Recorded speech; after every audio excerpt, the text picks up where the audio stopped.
E além do mais, depois não tinha, os velhos desapareciam. Já que o povo não fica velho. Não sabia que os índios usavam o aborto. Quando uma criança nascia doente, eles já o eliminavam. Como ia poder sobreviver uma criança daquelas na mata?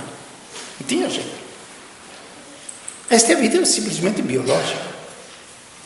Então, se nós partirmos deste princípio, temos que aceitar estas regras. E em Esparta, que era já um povo que se dizia mais culto com Atenas, a cultura grega, tinha até um rochedo. Quando as crianças nasciam doentes, porque os filhos que nasciam lá deviam ser todos guerreiros. Eles simplesmente jogavam como cachorrinho. A gente jogava os cachorrinhos na minha terra. Tinha um lugar, uma rocha, onde a gente ia jogar os cachorrinhos que não queriam. Assim eles jogavam as crianças. Não se assuste, não. Não se assuste. Tudo depende do princípio da vida que nós levamos em frente. Agora Deus vai nos gerar no quê? Deus é Espírito. E o Espírito é fonte de vida. Prestemos atenção. O Espírito é fonte de vida. Aí que está a nossa traição para conosco mesmo.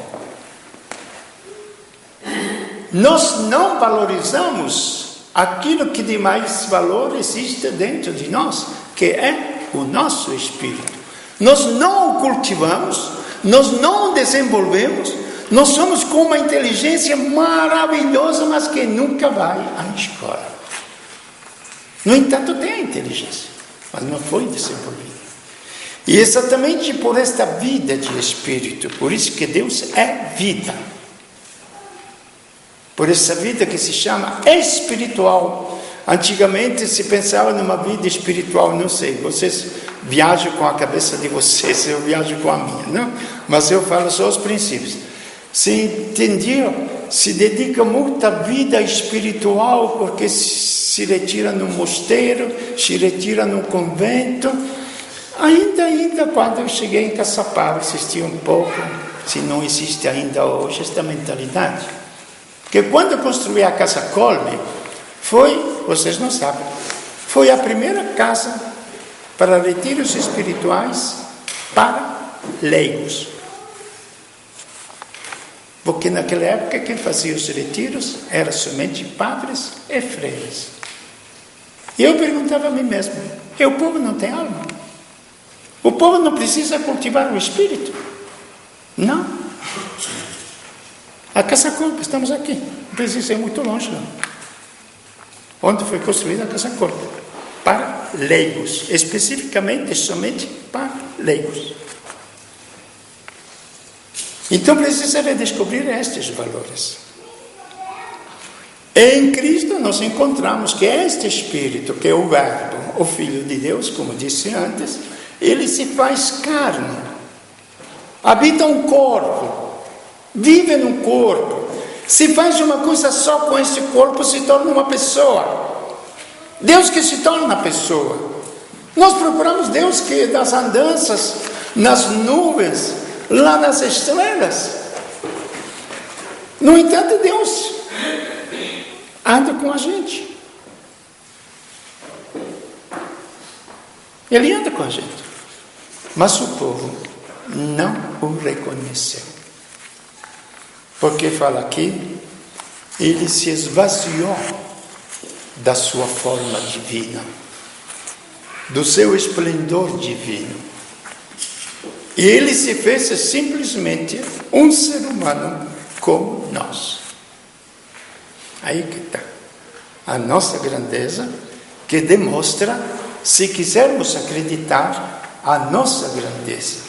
Como naquele ser humano que nós vemos aqui dentro da paixão, que o insultava, que o esbofeteava, que cuspiam, como ele fala, eu endureci o meu rosto, as cusparadas. Não somente aos insultos, ele na cruz, por muito muito menos quando alguém nos fala alguma coisa, a gente fica doido da vida. Pelo menos eu fico, não sei vocês como. Vocês são anjinhos, eu não sei. Mas, quando se fala imbecil, cretino, você não presta, não precisa chegar a tanto, basta muito menos. A gente já perde a paz, já não está mais com fome, não é? Não dorme, precisa tomar um calmante, não é? É Cristo que tinha ressuscitado os mortos. Cristo que tinha devolvido a vista aos cegos. Tinha feito falar os mudos. Ele lá na cruz. E os sumos sacerdotes, os sumos sacerdotes, não vamos brincar. Você que salvou os outros, por que não salva a si mesmo? Desce da cruz, mostra que você é filho de Deus, mostra. No entanto, ele é ou não é filho de Deus? A pergunta permanece ainda hoje. Aquele ser insignificante, vazio de tudo, até do próprio Deus, que depois meditaremos um pouquinho mais na Sexta-feira Santa disto para quem quiser vir. O que foi aquele vazio enorme de Cristo, onde a humanidade inteira entrou nele, com todos os nossos males. Junte vocês, só aqui, o nosso grupinho. Todos os vazios que nós sentimos, as angústias que nós sentimos, as tristezas que nós sentimos. Canalize tudo isto aqui, só nós, pequeno grupo, dentro da alma de Cristo, para vocês compreenderem como é que ele se sentiu. Como é que ele se sentiu? E ele, lógico, gritou: meu Deus, por que me abandonaste? Deus não tinha abandonado. Mas quando nós estamos nesta situação, quem de nós não pensa que Deus nos tenha abandonado? Quem? Quando as coisas não funcionam, quando você se sente traído, quando você se sente vazio dentro, como é que você não chega a pensar: onde está Deus? Onde está Deus que eu procuro e não encontro? Onde está? Quando parece que tudo ao redor da gente é morte, é destruição, é nada.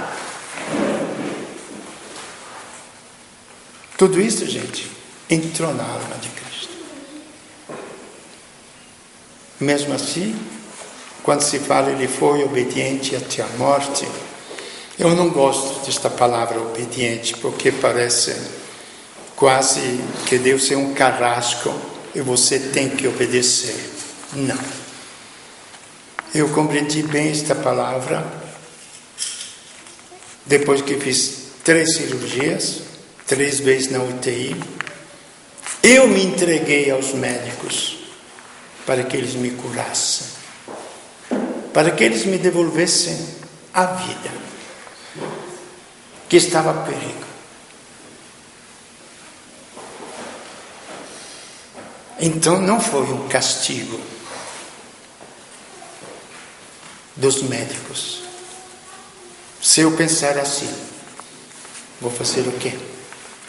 Vou botar todos os médicos na cadeia, porque eles me abriram, etc, etc, etc. Não é? Assim nós poderíamos compreender que o próprio Deus